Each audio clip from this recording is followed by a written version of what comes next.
플랫폼 위로 차가운 1월의 바람이 길게 훑고 지나갔습니다. 도쿄 시노쿠보역 2번 승강장. 퇴근길의 노란 불빛이 사람들의 어깨 위로 늘어져 있었죠. 그때 한 남자가 휘청 균형을 잃더니 1m 아래 선로로 떨어졌습니다. 술에 취한 일본인 회사원이었습니다. 사람들의 비명이 터져 나오고 멀리 신주쿠 방면에서 야마노테선 전동차의 노란 전조등이 천천히 다가오기 시작했습니다. 그 순간 어학원 수업과 아르바이트를 마치고 친구와 함께 기숙사로 돌아가던 26살 한국인 청년이 손에 들고 있던 가방을 플랫폼 바닥에 내려놓았습니다. 옆에 있던 일본인 친구가 깜짝 놀라 그의 팔을 붙잡았습니다. 안 돼, 위험해, 가지 마.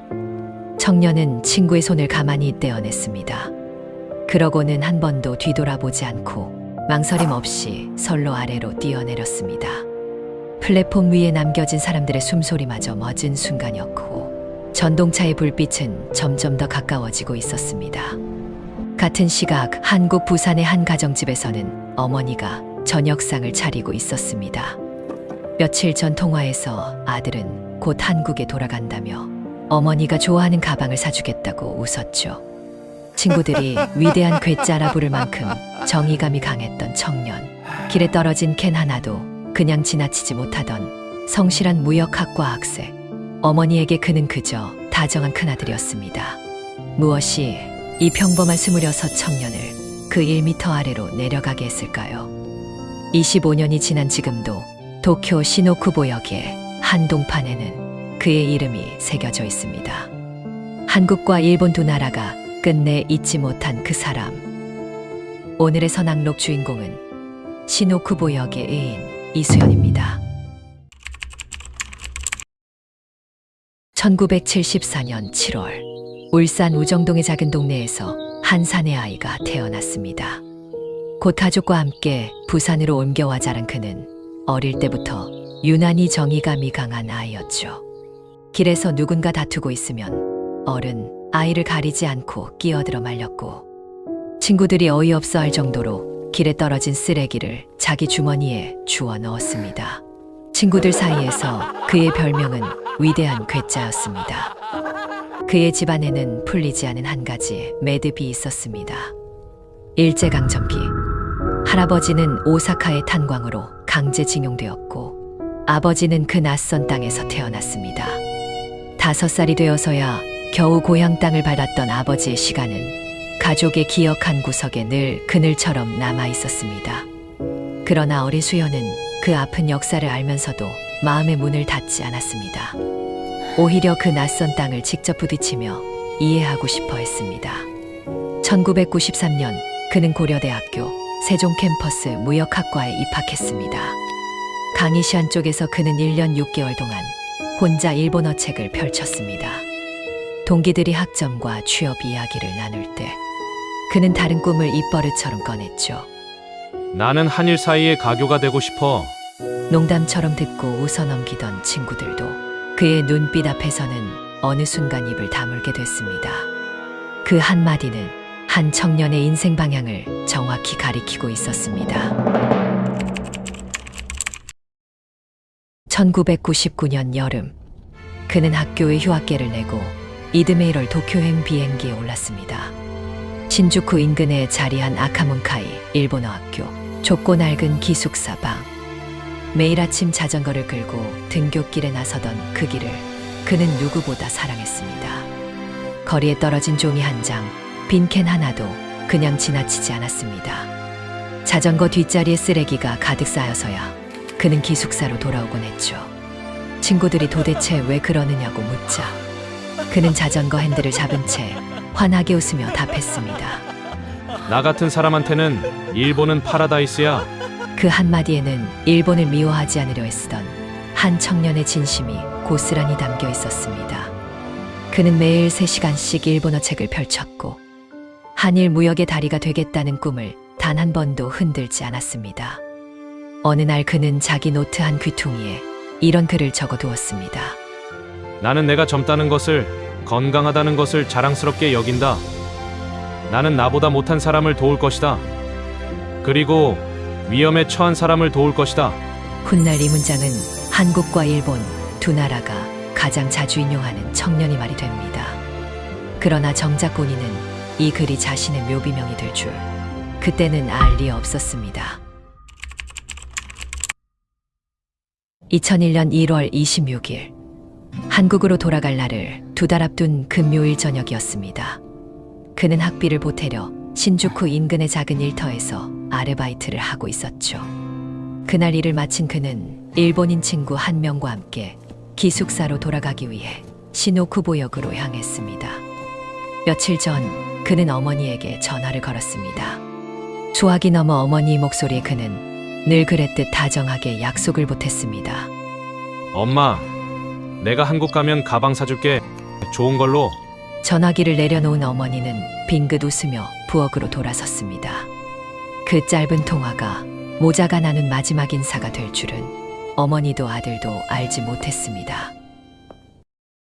그날 저녁 7시 15분 JR 야마노테선 시노쿠보역 2번 승강장 퇴근길 인파가 밀려오고 차가운 1월의 공기가 옷깃 사이로 파고들고 있었습니다. 여간 매점에서 술을 사 마신 사카모토 세이코라는 일본인 회사원이 비틀거리며 플랫폼 끝을 맴돌더니 곧 선로 아래로 떨어졌습니다. 사람들이 얼어붙은 그 짧은 몇 초, 멀리서 전동차의 불빛이 가까워지고 있었습니다. 누군가는 비명을 질렀고 누군가는 휴대전화만 꺼내 들고 멈춰 있었습니다. 그리고 단 한 사람만이 가방을 내려놓았습니다. 선로 아래로 뛰어내린 사람은 한 명이 아니었습니다. 26세 한국인 유학생 이수연, 그리고 47의 일본인 사진작가 세키네 시로. 두 사람은 단 한 번도 본 적 없는 서로 모르는 사이였습니다. 그러나 같은 순간 같은 결심을 했습니다. 한국 청년이 먼저 뛰어내리는 것을 보고 일본인 사진사가 곧바로 따라 뛰어내린 것이죠. 문제는 그곳이 평범한 선로가 아니었다는 점입니다. 옆으로 몸을 피할 단 한 뼘의 공간도 없는 좁은 교량 구조. 전동차의 굉음이 바로 코앞까지 덮쳐오는 그 찰나의 순간에도 두 사람은 도망치지 않았습니다.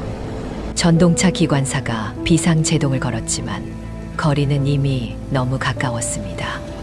11량 편성의 무거운 전동차는 너무 길게 미끄러져 들어왔습니다. 마지막 순간 청년은 취객을 플랫폼 쪽 벽으로 밀어올리려 했다고 합니다. 자신이 살 자리는 그 머릿속에 없었습니다. 플랫폼에 있던 수백 명의 사람들은 약속이라도 한 듯 얼어붙어 있었습니다. 타인의 위기 앞에서 선뜻 노란한 전선을 넘지 못하는 것은 지극히 당연하고도 본능적인 공포입니다. 하지만 이수연과 세키네 시로, 이 두 사람은 그 생사의 경계선을 망설임 없이 넘어섰습니다. 타인의 생명을 구하기 위해 기꺼이 자신의 살고자 하는 본능을 거스른 것. 그것은 차가운 철로 위에서 피어난 인간이 보여줄 수 있는 가장 위대한 형태의 선이었습니다. 플랫폼에는 비명이 한 번 더 터지고 짧은 정적이 흘렀습니다. 선로 옆에는 청년이 내려놓고 간 가방 하나가 그대로 놓여 있었습니다. 그 안에는 한국에 돌아가면 정리할 학자금 관련 영수증과 어머니에게 사다 주려 메모해 둔 선물 목록이 들어 있었습니다. 세 사람 모두 끝내 일어나지 못했습니다.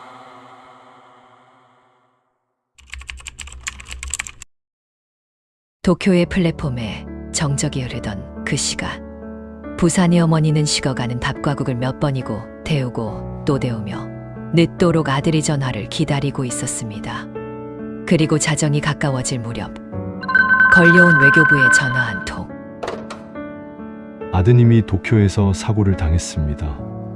방금 전까지 가방을 사주겠다며 다정하게 웃던 아들의 목소리가 아직 귓가에 선명한데 어머니의 세상은 그 한마디에 완전히 무너져 내렸습니다. 연결식장에서 어머니는 아들의 영정사진을 부여잡고 오열했습니다. 수연아, 네가 왜 거기 있노? 엄마 가방 안 사줘도 되니까 제발 돌아온나? 그 통곡 소리에 두 나라의 국민들이 함께 울었습니다. 2001년 1월 30일 부산 김해공항에 유해가 도착했습니다. 공항은 검은 옷을 입은 사람들로 가득했고 그 중에는 비행기를 타고 날아온 일본인 종객들도 적지 않았습니다. 일본 총리 모리 요시로는 다보스 회의에서 일정을 마치자마자 한국으로 날아와 연결식장에서 부모 앞에 고개를 깊이 숙였습니다. 한 평범한 일본 시민이 보낸 편지에는 이런 문장이 적혀 있었습니다. 당신의 아들이 우리 일본인을 부끄럽게 했습니다. 대한민국 정부는 그를 의사자로 지정하고 국민훈장을 주서했습니다. 그가 다니던 고려대학교 세종 캠퍼스는 학교 역사상 처음으로 명예졸업장을 수여했죠. 사고 현장 시노쿠보역에는 그의 이름을 새긴 추모 동판이 세워졌고 일본 국토교통성은 사고 직후 전국 약 1700개 역에 열차 비상정지 버튼을 설치했습니다. 한국 또한 거의 모든 지하철역에 스크린도어를 도입하는 계기가 되었죠. 한 청년의 죽음이 두 나라 수많은 사람들의 일상을 통째로 바꾼 셈입니다. 부모는 슬픔에 무너지는 대신 아들이 못다 이룬 꿈을 대신 이어갔습니다. 일본 시민들이 보내온 성금으로 LSH 아시아 장학회를 세웠고 지금까지 1000명이 넘는 아시아 유학생들이 그 장학금으로 일본에서 공부할 수 있었습니다. 어머니 신윤찬 씨는 명예회장으로 25년 동안 한 자리를 지켜오고 있죠. 어머니는 한 인터뷰에서 조용히 이렇게 말했습니다. 떨어진 미랄도 썩지 않으면 한 알 그대로일 뿐입니다. 그 짧은 한마디 뒤에는 무너지지 않으려 버틴 25년의 세월이 통째로 담겨 있었습니다. 도쿄의 어느 평범한 골목. 시노쿠보역 개찰구 옆에는 작은 추모 동판 하나가 걸려 있습니다. 출퇴근하는 일본 직장인들이 무심히 지나치다가도 어떤 날은 문득 걸음을 멈추고 동판 앞에 손을 모읍니다. 동판에 나란히 새겨진 두 사람의 이름. 한 사람은 한국인, 한 사람은 일본인. 국적도, 나이도, 직업도 달랐지만 같은 1m 아래로 함께 뛰어내린 두 사람입니다. 그가 자전거 뒷자리에 매일 줍던 작은 쓰레기 한 줌, 3시간씩 펼치던 일본어 책 한 권, 어머니에게 사주겠다던 가방 하나. 거창한 결심이 아니라 그저 매일의 작은 다정함이 한 줄 한 줄 쌓여 그 1월 저녁에 결단을 만들었는지도 모릅니다. 여러분의 출근길 누군가가 휘청거릴 때 한 걸음 다가가 어깨를 잡아주는 그 짧은 손길. 그 한 동작에서부터 누군가의 하루가 통째로 살아납니다. 한일 사이의 가교가 되고 싶다던 한 청년. 그는 살아서 가교가 되지 못했지만 떠나고서 가교가 되었습니다.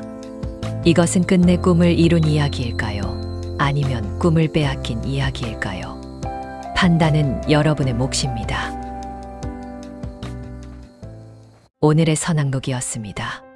살다 보면 우리 모두에게 누군가의 손을 잡아줘야 할 짧은 순간이 한 번쯤은 찾아옵니다. 망설임 없이 다가가 도와주었던 따뜻했던 기억이 있으신가요? 혹은 그때 한 걸음 더 다가가지 못한 것이 오래 마음에 남아있나요? 여러분의 이야기를 댓글로 나눠주시면 감사하겠습니다. 그 작은 기억들이 모여 누군가의 다음 한 걸음을 만듭니다. 구독과 좋아요는 다음 이야기를 만드는 힘이 됩니다. 선과 악, 그 경계의 이야기는 계속됩니다. 다음 선악록에서 만나겠습니다.